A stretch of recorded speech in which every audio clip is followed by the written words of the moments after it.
Antigamente tinha uns ditados, né? Que eram mais falados que hoje em dia. Tipo assim, faça do seu limão, do seu limão uma limonada. Né? Aquelas coisas assim. Devagar se alcança. Devagar se vai ao longe. E não sei o quê. Que hoje em dia são muito coisa. Fazer do limão a limonada ainda é uma alternativa. Pelo menos fica menos ácido. Mas... até que ponto a atitude da pessoa, a pessoa otimista, a pessoa menos rancorosa, ou menos magoada, entende como? Entendo. Com menos ressentimentos, está mais comprometida com esse sucesso, com esse vencer. Eu vou partir do limão, porque é um exemplo muito bom. Fazer do limão uma limonada é apenas um dos caminhos possíveis para uma pessoa que busca autorrealização. Chupar o limão também é. O que eu quero dizer é o seguinte, a dor não é boa ou ruim, depende de como você a utiliza. Então, recontextualizar uma coisa, fazer uma releitura no sentido de tudo vem para o bem, é muito útil em determinados casos. Em outros casos, uma leitura um pouco mais pessimista, entre aspas, pode me levar a uma mudança muito mais significativa na minha vida. Então a gente tem que evitar as receitas. Acho que toda receita, como diz o Erasmo Carlos, todo radical é perigoso. E as receitas acabam sendo meio radicais. Tem um lugar nesse livro que você diz assim, a pessoa fracasso e a pessoa sucesso. Ah, sim. Esse é um biotipo para... acho que pode ilustrar bem. Pode ser bem didático para a gente também. A ideia é a seguinte, todos nós temos estados psicológicos que variam ao longo do dia, ao longo da vida, etc. Nós podemos estar fracasso e podemos estar sucesso, sem necessariamente sermos fracassados ou sermos vitoriosos. A pessoa fracasso é a pessoa que está fracasso, ou seja, ela acha que as coisas de ruim sempre acontecem com ela. Ela acha que as dificuldades que ela está encontrando no caminho vão impedi-la de chegar no seu objetivo. A pessoa que está sucesso, ela vê num prisma totalmente diferente. Ela olha as dificuldades como elementos de aprendizagem que vão facilitar os desafios maiores que vêm depois.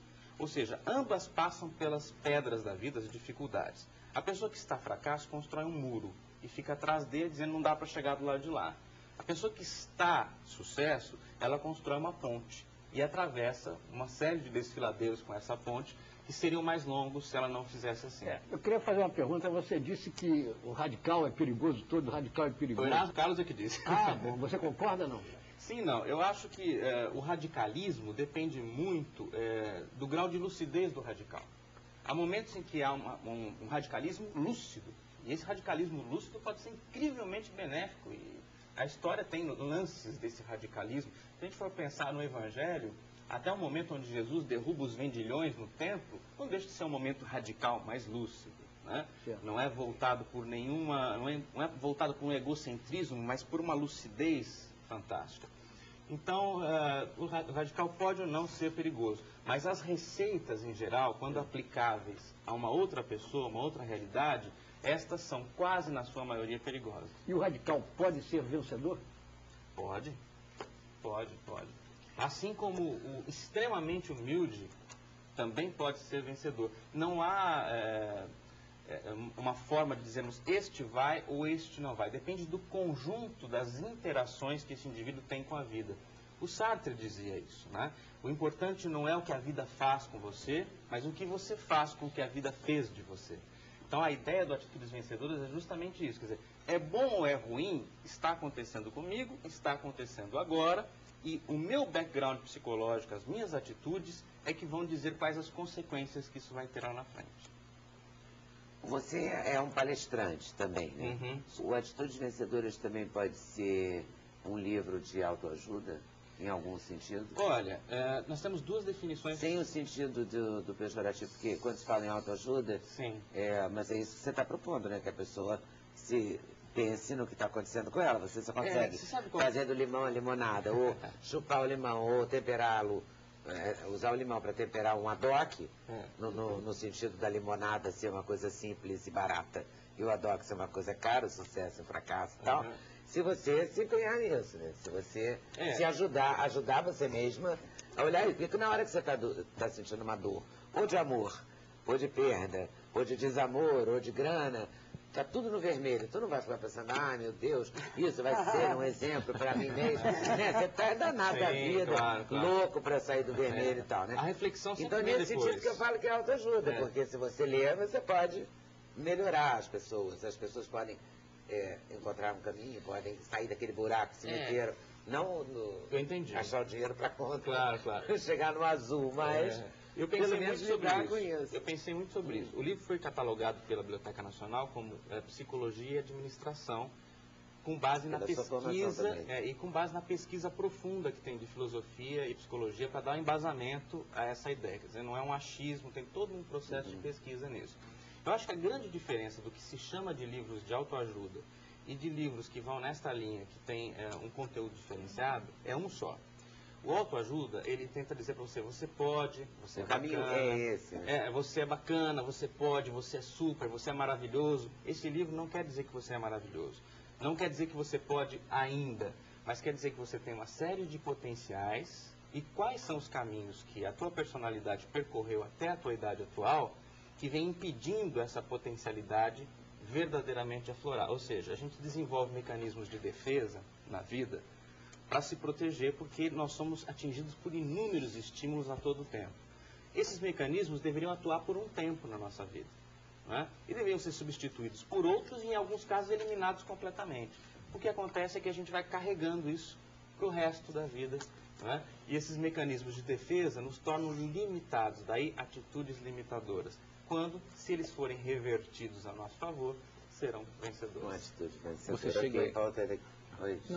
Você chega a entrar na neurolinguística? Você tem como base a neurolinguística ou não? Eu não tenho como base a neurolinguística. A gente faz alguma observação, principalmente com a questão das restrições cognitivas que a neurolinguística estudou em profundidade, né? Mecanismo de deleção, generalização, isso consta também da obra.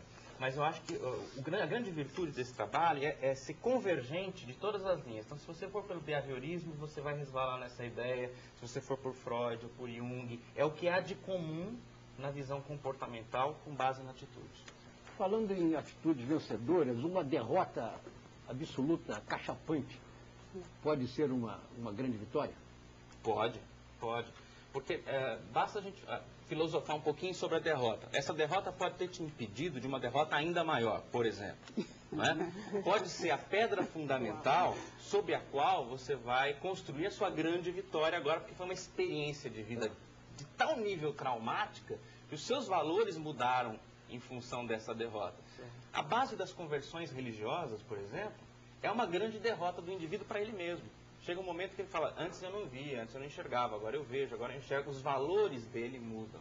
Já que você falou em... Acho que a seleção brasileira pode, depois desse jogo com o Japão, utilizar esse raciocínio. Quem sabe vai encontrar agora uma grande vitória contra a Alemanha. Quem sabe?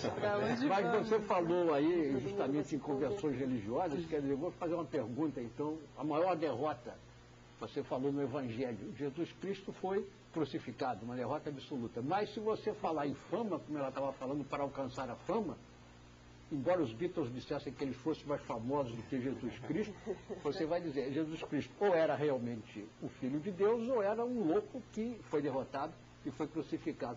Não há no mundo um nome mais famoso do que o dele. E eu acho que independente da transcendência, da abrangência do nome de Jesus Cristo, eu acho que foi a derrota mais vitoriosa que o mundo já viu, no sentido do ser vencendo a ele mesmo. Quer dizer, no momento da agonia profunda, Pai, perdoa-os, eles não sabem o que fazem. Né? Que vitória o ego humano tem que ter para chegar num nível desse?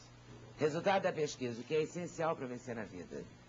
As respostas ficaram assim. Força de vontade, 42%. Ter fé, 33%.